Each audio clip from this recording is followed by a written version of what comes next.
విలువైన వస్తువులు ఏవైతే ఉన్నాయో వాటిని భద్రపరుచుకుంటుంటారు. కొత్త వస్తువులు కొనుగోలు చేస్తుంటారు. స్టాక్ మార్కెట్లో, రియల్ ఎస్టేట్లో ధనాన్ని పెట్టేవారికి ఈ నెల అద్భుతంగా కలిసి వస్తుందని చెప్పచ్చు. రూపాయికి ₹2 చూడడం జరుగుతుంది. ఎవరైతే రైతులు ఉంటారో వారు మొదటి 2 వారాలు అశాంతిగా ఉంటారు. డిసెంబర్ చివరి 2 వారాలు కూడా ఆనందదాయకమైన వాతావరణాన్ని కలుగుతోంది. కన్యా రాశి వారు భార్యాభర్తల మధ్య కీచులాట అనేది కొంచెం తగ్గుతుంది. పైగా మీరు రాజీ పడి జీవితాన్ని కొనసాగిద్దాం అనేటువంటి మాటని తెలుసుకుంటూ ఉంటారు. మీ వ్యక్తిగతమైనటువంటి జాతకాన్ని తెలుసుకోవడానికి కింద స్క్రోల్ అవుతున్నటువంటి నెంబర్ని సంప్రదించండి.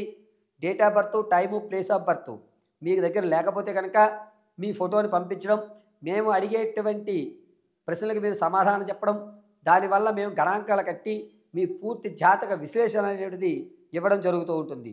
కన్యారాశి వారు ఈ నెలంతా కూడాను శ్రీ మహాదేవదేవాయ నమః అని ఈశ్వర ఆరాధన చేయడం చాలా మంచిది. ప్రతి సోమవారం రోజు కూడా భస్మంతో ఈశ్వరుడికి అభిషేకం చేయించండి. ఆరోగ్య సమస్య కానీ, ఆర్థిక సమస్య కానీ ఒక కొలిక్కి వచ్చేటువంటి అవకాశం ఏర్పడుతూ ఉంటుంది. ప్రతిరోజు కూడా ఈ కన్యారాశి వారు డిసెంబర్ నెలంతా కూడా భస్మధారణ చేయడం చాలా మంచిది. పైగా కన్యారాశి వారు కుదిరితే ప్రతిరోజు కూడా ఒక 10 నుంచి 15 నిమిషాల వరకు ఓం నమః శివాయ నమః అని శివ పంచాక్షరి మహామంత్రాన్ని పఠించడం చెప్పదగ్గ సూచన. పరమేశ్వరార్పణమస్తు.